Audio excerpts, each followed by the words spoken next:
നമസ്കാരം. കുരിശുമലകൾ എന്ന ഈ പ്രോഗ്രാമിലേക്ക് ഗുഡ്നസ് ടിവിയുടെ എല്ലാ പ്രേക്ഷകർക്കും ഹൃദ്യമായ സ്വാഗതം. കേരളത്തിലെ പ്രധാനപ്പെട്ട കുരിശുമലകളെ പരിചയപ്പെടുത്തുന്ന ഇന്നത്തെ പ്രോഗ്രാമിൽ നമ്മളിന്ന് നിൽക്കുന്നത് നൂറ്റാണ്ടുകളുടെ ചരിത്ര പ്രാധാന്യമുള്ള ഒരു ദേവാലയത്തിൻ്റെ തിരുമുറ്റത്താണ്. കോതമംഗലം രൂപതയിലെ മൈലക്കൊമ്പ് സെൻറ് തോമസ് ദേവാലയത്തിലാണ് നമ്മളിന്ന് നിൽക്കുന്നത്. വിശുദ്ധ തോമാസ് ശ്ലീഹായിൽ നിന്ന് നേരിട്ട് വിശ്വാസ പാരമ്പര്യം ലഭിച്ച ഒരു ഇടവക സമൂഹമാണ് മൈലക്കൊമ്പ് സെൻറ് തോമസ് ദേവാലയത്തിലുള്ളത്. മൈലാപ്പൂരിൽ നിന്ന് തന്നോടൊപ്പം പോകുന്ന വിശ്വാസികളെ ഈ ഒരു ദേവാലയത്തിൽ, ഈ ഒരു മൈലക്കൊമ്പ് ദേവാലയ അതിർത്തി പ്രദേശത്ത് തോമാസ് ശ്ലീഹ താമസിപ്പിച്ചു എന്നത് തന്നെയാണ് ചരിത്രം. എന്തായാലും ഈ ഒരു മൈലക്കൊമ്പ് ദേവാലയത്തിന് കീഴിലുള്ള ഒരു കുരിശുമലയാണ് ഇന്ന് നമ്മൾ പരിചയപ്പെടാൻ പോകുന്നത്.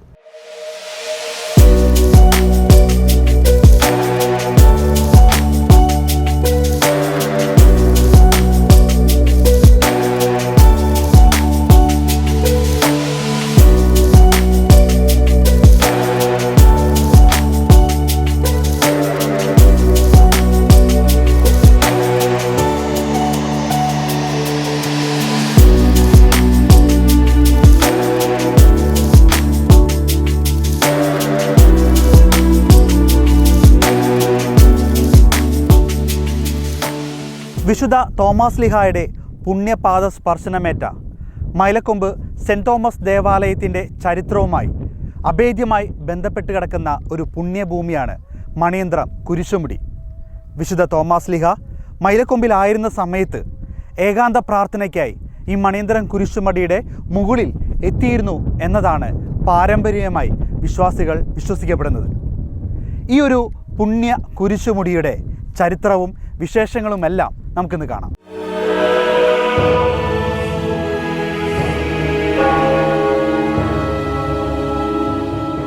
ഈ മൈലക്കൊമ്പ് ഫെറോന ദേവാലയത്തിൻ്റെ വികാരിയച്ഛനായ ഫാദർ മാത്യൂസ് മാളിയേക്കലച്ഛൻ ഇപ്പോൾ നമ്മളോടൊപ്പം ചേരുകയാണ്. സ്നേഹമുള്ളവരെ, 1-ാം നൂറ്റാണ്ടിൽ സ്ഥാപിതമായ ഒരു പള്ളിയാണ് മൈലക്കൊമ്പ് സെൻറ് തോമസ് ഫെറോന ദേവാലയം.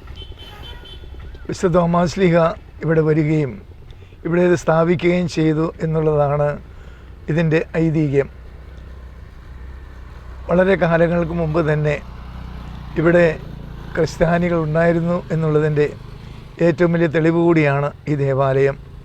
ഒത്തിരി ആളുകൾ തീർത്ഥാടനമായിട്ട് ഈ പള്ളിയിൽ വരുന്നുണ്ട്.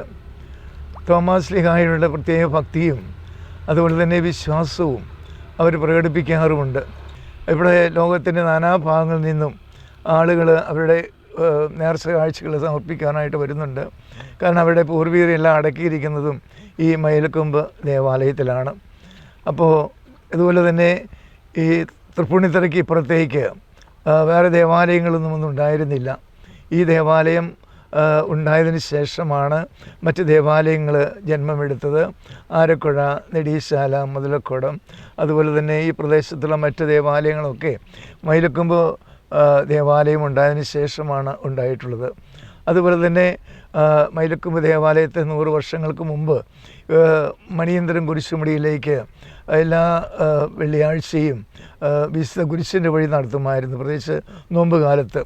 അതോടൊപ്പം തന്നെ പുതുഞാറാഴ്ച തിരുനാൾ ഏറ്റവും ഭംഗിയായിട്ട് ആഘോഷിക്കപ്പെട്ടു വരുന്നു. അഭിമന്യ കണ്ടത്തിൽ പിതാവിൻ്റെ പ്രത്യേകമായ കൽപ്പന ഇവിടുത്തെ പുതുഞാറാഴ്ച തിരുനാളിനായിട്ട് നൽകിയിട്ടുണ്ട്. ആ കൽപ്പന ഇവിടെ ഉണ്ട് താനും. അപ്പോൾ അങ്ങനെ പഴയ ലിഖിതങ്ങളൊക്കെ നമ്മുടെ ഈ ദേവാലയത്തിൻ്റെ പഴമയെ വിളിച്ചോതുന്നതാണ്. അപ്പോൾ എല്ലാവർക്കും ഈ ദേവാലയത്തേക്കുള്ള സ്വാഗതം.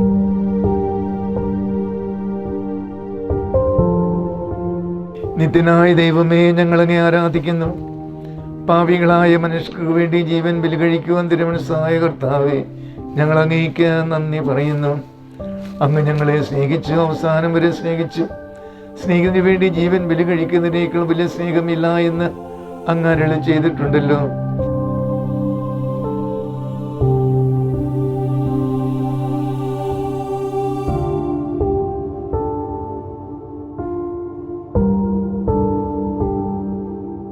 ഒന്നാം സ്ഥലം ഈശോ മിശിഹ മരണത്തിന് വിധിക്കപ്പെടുന്നു.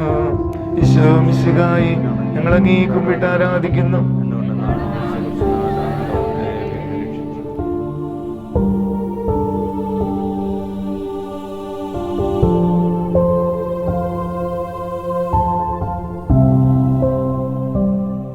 പ്രിയമുള്ളവരെ, നമ്മളപ്പോൾ ഈ ഒരു മണിയന്ത്രം കുരിശുമല നമ്മളത് കയറ്റം ആരംഭിച്ചിരിക്കുകയാണ്.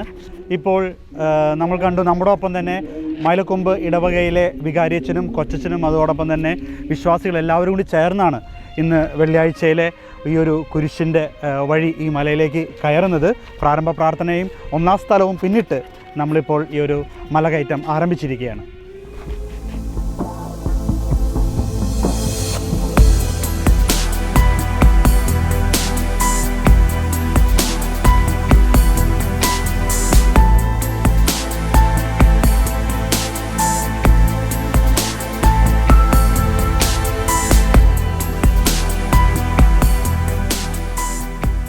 ഭാരമേറിയ കുരിശും ചുമന്നുകൊണ്ട് അവിടുന്ന് മുന്നോട്ട് നീങ്ങുന്നു.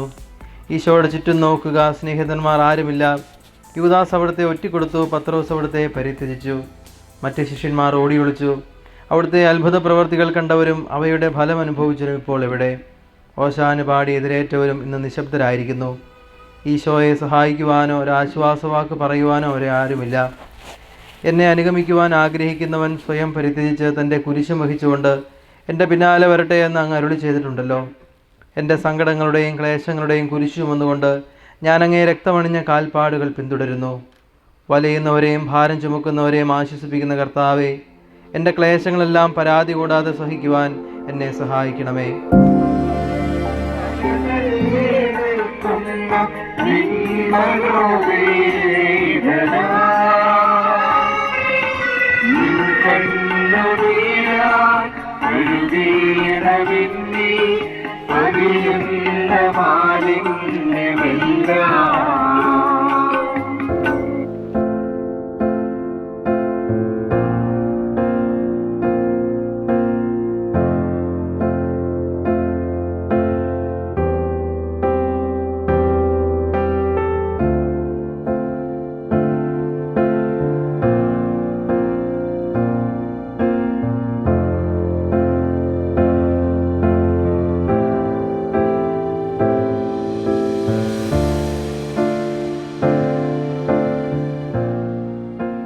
കുരിശുമലയുടെ 5ാം സ്ഥലം പിന്നിട്ടിരിക്കുകയാണ്. നമ്മൾ 1 മുതൽ 4 വരെ ടാറിട്ട റോട്ടിൽ കൂടെയുള്ള ഒരു കയറ്റമായിരുന്നു. അതിനുശേഷം 5ാം സ്ഥലം വരെ നമുക്ക് കാണാം ഇപ്പോൾ കോൺക്രീറ്റ് ഇട്ട റോഡ്. ഇതിന് ശേഷമാണ് നമ്മൾ കുത്തനെയുള്ള മല കയറാൻ പോകുന്നത്. എന്തായാലും ഇപ്പോൾ എന്നോടൊപ്പം ഈ ഒരു മൈലക്കും ദേവാലയത്തിൻ്റെ സഹവികാരിയായ ഔസേപ്പ് കുന്നുംപുറത്തച്ഛൻ അച്ഛൻ നമ്മെ ചേരുകയാണ്. അച്ഛാ, വളരെ ചരിത്ര പ്രാധാന്യമുള്ള അല്ലെങ്കിൽ ഒരു തോമാസ് ലിഹയുടെ പാദസ്പർശനമേറ്റ ഒരു മണ്ണിലൂടെയാണ് നമ്മളും ഇപ്പോൾ ഈ ഒരു മല കയറി പോകുന്നത്. ഇതിൻ്റെ ഒരു ചരിത്ര പ്രാധാന്യം അച്ഛനൊന്ന് പറയാം. ഇതിൻ്റെ ചരിത്ര പ്രാധാന്യം നമ്മൾ പറയുമ്പോൾ നമുക്കറിയാം, മലമുകൾ എന്നും ദൈവസാന്നിധ്യത്തിൻ്റെ അടയാളമാണ്. തീർച്ചയായും.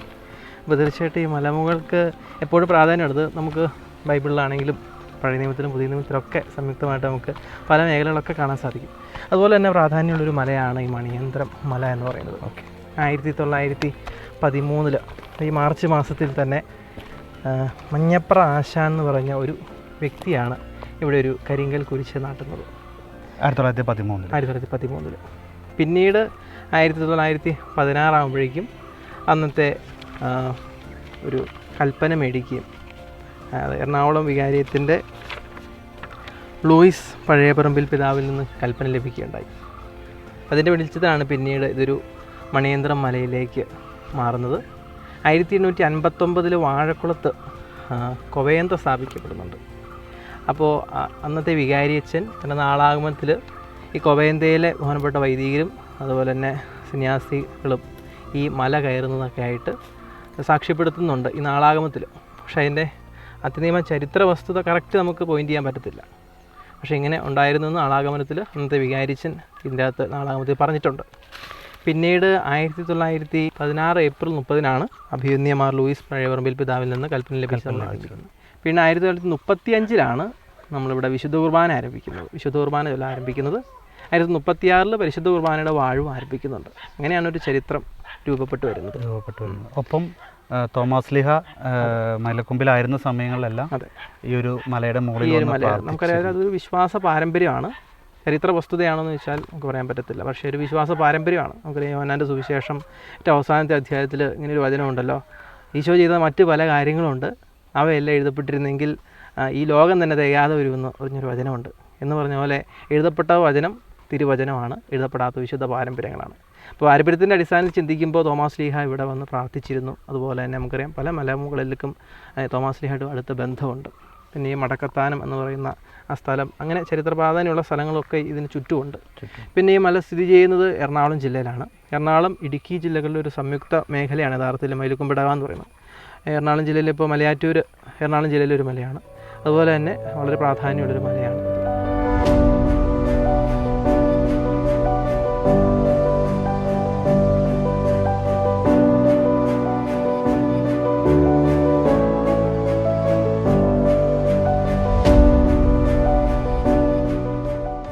അങ്ങനെ നടന്ന് ഏകദേശം നമ്മൾ ഒരു ടോപ്പിലേക്ക് എത്തിയിട്ടുണ്ട്. 5-ാം സ്ഥലം പിന്നിട്ടിരിക്കുകയാണ്.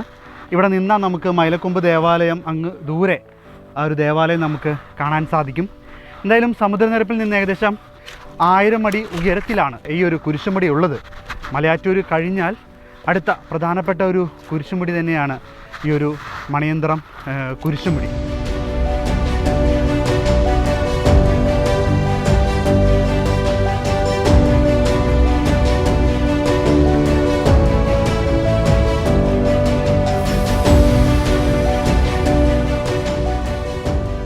പണ്ട് മണിയന്തടം എന്ന് വിളിച്ചിരുന്ന സ്ഥലമാണ് പിന്നീട് പറഞ്ഞത് മണിയന്ത്രം എന്ന രീതിയിലേക്ക് ഇപ്പോൾ ഈ ഒരു കുരിശുമലയ്ക്ക് പേര് വന്നിരിക്കുന്നത്. എറണാകുളം ഇടുക്കി ജില്ലകളുടെ അതിർത്തി പ്രദേശമാണ് ഈ ഒരു മണിയന്ത്രം കുരിശുമല എന്നുള്ളത്. അതോടൊപ്പം തന്നെ എറണാകുളം ജില്ലയിൽ മലകളിൽ മലയാറ്റൂർ കഴിഞ്ഞാൽ 2-ാം സ്ഥാനം ഈ ഒരു മണിയന്ത്രം കുരിശുമലയ്ക്കാണ്.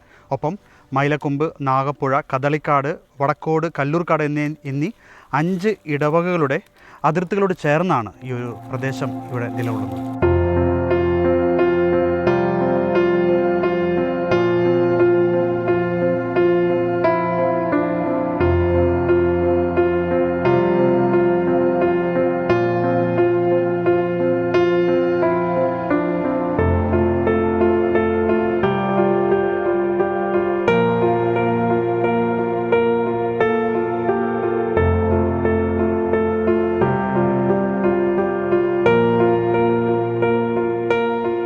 പന്ത്രണ്ടാം സ്ഥലം ഈശോ മിശിഹാ കുരിശിന്മേൽ തൂങ്ങി മരിക്കുന്നു. 2 കള്ളന്മാരുടെ നടുവിൽ അവിടുത്തെ അവർ കുരിശിൽ തറച്ചു. കുരിശിൽ കിടന്നുകൊണ്ട് ശത്രുക്കൾക്ക് വേണ്ടി അവിടുന്ന് പ്രാർത്ഥിക്കുന്നു, നല്ല കള്ളനെ ആശ്വസിപ്പിക്കുന്നു. മാതാവും മറ്റ് സ്ത്രീകളും കരഞ്ഞുകൊണ്ട് കുരിശിന് താഴെ നിന്നിരുന്നു. ഇതാ നിന്റെ മകൻ എന്ന അമ്മയോടും ഇതാ നിന്റെ അമ്മ എന്ന യോഹന്നാനോടും അവിടുന്ന് അരുളി ചെയ്തു. 12 മണി സമയമായിരുന്നു. എൻ്റെ പിതാവേ, അങ്ങേ കൈകളിൽ എൻ്റെ ആത്മാവിനെ ഞാൻ സമർപ്പിക്കുന്നു എന്ന് അരുളി ചെയ്ത് അവിടുന്ന് മരിച്ചു. പെട്ടെന്ന് സൂര്യൻ ഇരുണ്ടു. 3 മണിവരെ ഭൂമിയിലെങ്ങും അന്ധകാരമായിരുന്നു.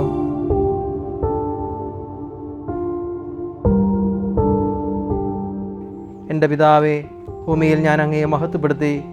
എന്നെ ഏൽപ്പിച്ചിരുന്ന ജോലി ഞാൻ പൂർത്തിയാക്കി. ആകയാൽ അങ്ങേ പക്കൽ എന്നെ മഹത്വപ്പെടുത്തണമേ.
അങ്ങനെ കുരിശിൻ്റെ വഴി കയറിക്കൊണ്ട് തന്നെ നമ്മളിപ്പോൾ ഈ ഒരു പുണ്യമായ ഈ ഒരു മലയുടെ മുകളിൽ നമ്മൾ എത്തിയിരിക്കുകയാണ്.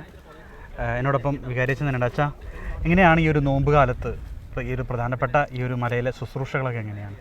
നമ്മൾ എല്ലാ വെള്ളിയാഴ്ചയും മലമുകളിലേക്ക് വിശുദ്ധ കുരിശിൻ്റെ വഴിയുണ്ട്. കൂടാതെ എല്ലാ മാസത്തെ വെള്ളിയാഴ്ചകളും ഉണ്ട്. പിന്നെ പ്രധാന തിരുനാൾ നമ്മൾ പുതുഞായറാഴ്ചയാണ് ഇവിടെ നടത്തുക. തോമാസ് ലീഹ പ്രാർത്ഥിച്ചിരുന്ന മലയായിട്ടാണ് ഇതിനെ നമ്മൾ കണക്കാക്കുന്നത്. അതുകൊണ്ട് പുതുഞായറാഴ്ച 2 കുർബാനയുണ്ട്. രാവിലെ കുർബാനയുണ്ട്, പിന്നെ 10 മണിക്ക് കുർബാനയും അതുപോലെ തന്നെ പ്രദർശനവും മറ്റെല്ലാ കാര്യങ്ങളുമുണ്ട്. ധാരാളം ആളുകൾ ഇവിടുന്ന് ഇടവകയിൽ നിന്ന് മാത്രമല്ല സമീപ പ്രദേശങ്ങളിലുള്ള എല്ലാ ഇടവകളിൽ നിന്നും പുതിയ ഞായറാഴ്ച ഇവിടെ ധാരാളം ആളുകൾ വന്ന് പ്രാർത്ഥിച്ച് പോകുന്നുണ്ട്. ഈ കോതമംഗലം രൂപതയിലാണ് ഇപ്പോൾ ഈ ഒരു ദേവാലയം ഈ ഒരു കുരിശുമലയും സ്ഥിതി ചെയ്യുന്നത്. കോതമംഗലം രൂപതയിലെ ഒരു പ്രധാനപ്പെട്ട ഒരു കുരിശുമല തന്നെയാണ് ഈ ഒരു മണിയന്തരം കുരിശുമല. അപ്പോൾ രൂപതയിൽ നിന്നുള്ള വിശ്വാസികൾ എല്ലാവരും ഈ ഒരു നോമ്പ് കാലത്ത് ഇവിടെ വരുന്നുണ്ടോ? അങ്ങനെ നമ്മൾ രൂപതയിൽ നിന്ന് ആഹ്വാനം ചെയ്തിട്ടുണ്ട്. ഒരു പ്രാവശ്യം വരികയും ചെയ്തിട്ടുണ്ട്. അത് ഈ വർഷവും അത്തരത്തിൽ ഈ വർഷവും അങ്ങനെ ക്രമീകരിക്കും എന്നാണ് എൻ്റെ വിശ്വാസം. എങ്ങനെയാണ് വിശ്വാസികൾ ഇവിടെ കയറി പ്രാർത്ഥിക്കുന്ന വിശ്വാസികൾ പങ്കുവയ്ക്കുന്ന അനുഭവങ്ങളൊക്കെ എങ്ങനെയാണ്? അവർ ഒത്തിരി അനുഗ്രഹങ്ങൾ ലഭിച്ചതായിട്ട് പറയാറുണ്ട്. മുട്ടിന് വേദനയായിരുന്നു, അത് മാറി. അതുപോലെ തന്നെ മറ്റ് അസുഖങ്ങളൊക്കെ മാറിയതായിട്ട് പലരും സാക്ഷ്യപ്പെടുത്തിയിട്ടുണ്ട്. ഈശോമിശിഹായ്ക്ക് സ്തുതിയായിരിക്കട്ടെ. ഈ മണിയന്തരം കുരിശുമുടിയിലേക്കുള്ള നേർച്ച കാഴ്ചകൾ, ഉറുമ്പത്തിൻ്റെ നേർച്ച കൊണ്ട് നമ്മുടെ വീട്ടിലെ ഉറുമ്പിൻ്റെ ശല്യം പൂർണ്ണമായും മാറിക്കിട്ടിയിട്ടുണ്ട് എനിക്ക് ഈ അടുത്ത നാളിൽ തന്നെ. അങ്ങനെ നിരവധിയായ നേർച്ചകൾ ഇവിടെ നമ്മൾ നടത്താറുണ്ട്.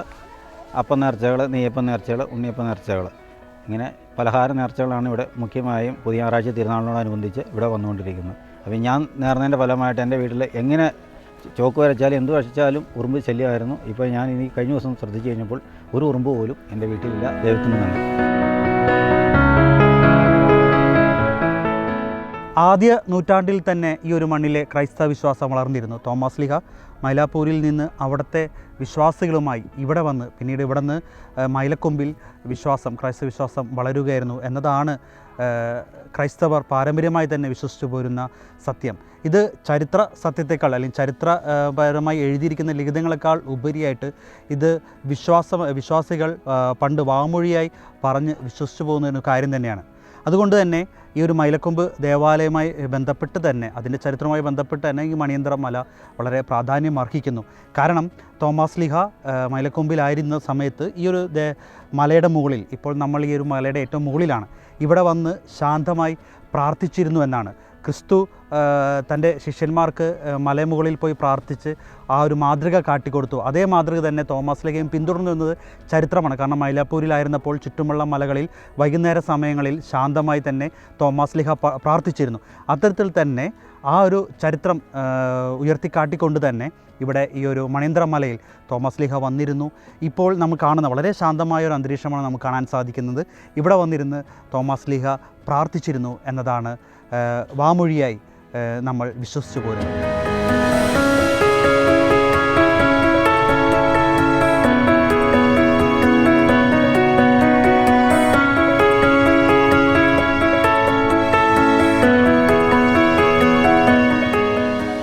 വർഷങ്ങളായിട്ട് ഈ ഒരു മൈലക്കൊമ്പിലെ ഇടവകാംഗവും ഒപ്പം തന്നെ ഈ ഒരു മണിയന്തരം കുരിശുമല കയറുകയും ചെയ്യുന്ന ചേട്ടൻ നമ്മളോടൊപ്പം ചേരുകയാണ്. ചേട്ടൻ്റെ പേര്? എൻ്റെ പേര് സോണി. ഞാനിവിടെ മൈലക്കൊമ്പ് പള്ളിയുടെ ട്രസ്റ്റി ആയിരുന്നു. ഇപ്പോൾ നിലവിലല്ല.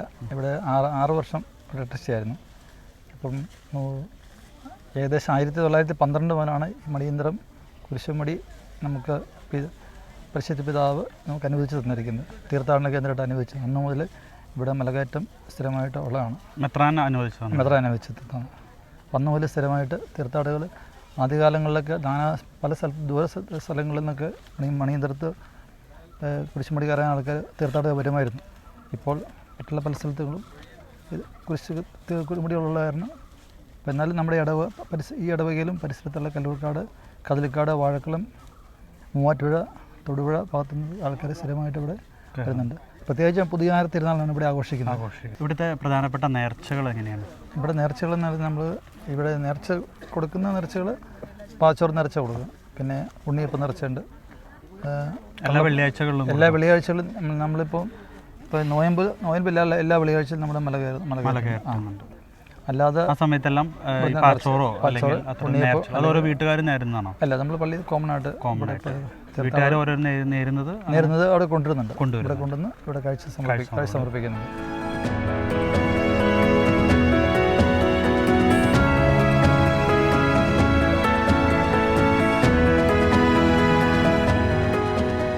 ഈ ഒരു മണിയന്ത്ര കുരിശുമലയുടെ ഏറ്റവും മുകളിൽ നമ്മൾ നിൽക്കുമ്പോൾ വളരെ മനോഹരമായ കാഴ്ചകളാണ് നമുക്ക് പ്രദാനം ചെയ്യുന്നത്.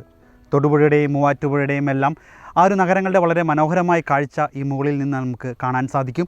ഒപ്പം ശാന്തമായ ഒരു ഇടം, അതാണ് ഈ ഒരു മണിയന്ത്ര കുരിശുമലയുടെ ഏറ്റവും പ്രത്യേകത എന്ന് പറയുന്നത്. നൂറ്റാണ്ടുകളുടെ ക്രൈസ്തവ പാരമ്പര്യമുള്ള തോമാസ് ലീഹായുടെ മക്കളായ നമുക്ക് ഏറ്റവും പ്രാധാന്യമുള്ള ഒരു കുരിശുമലയാണ് ഈ ഒരു മണിയന്ത്ര കുരിശുമല എന്നത്. തീർച്ചയായിട്ടും വാഴക്കുളത്ത് നിന്ന് വളരെ അടുത്താണ് ഈ ഒരു കുരിശുമല. സാധിക്കുന്നവർ പ്രത്യേകിച്ച് ഈ ഒരു നോമ്പ് കാലത്ത് ഈ ഒരു കുരിശുമല സന്ദർശിക്കുവാനും പ്രാർത്ഥിക്കുവാനും ഒക്കെ ശ്രമിക്കണം, സമയം കണ്ടെത്തണം. കേരളത്തിലെ പ്രധാനപ്പെട്ട കുരിശുമലകളെ പരിചയപ്പെടുത്തുന്ന കുരിശുമലകൾ എന്ന ഈ ഒരു പ്രോഗ്രാം ഇന്നിവിടെ പൂർണ്ണമാകുകയാണ്. വീണ്ടും മറ്റൊരു കുരിശുമലയുമായി നമുക്ക് അടുത്ത ആഴ്ച വീണ്ടും കാണാം. നന്ദി.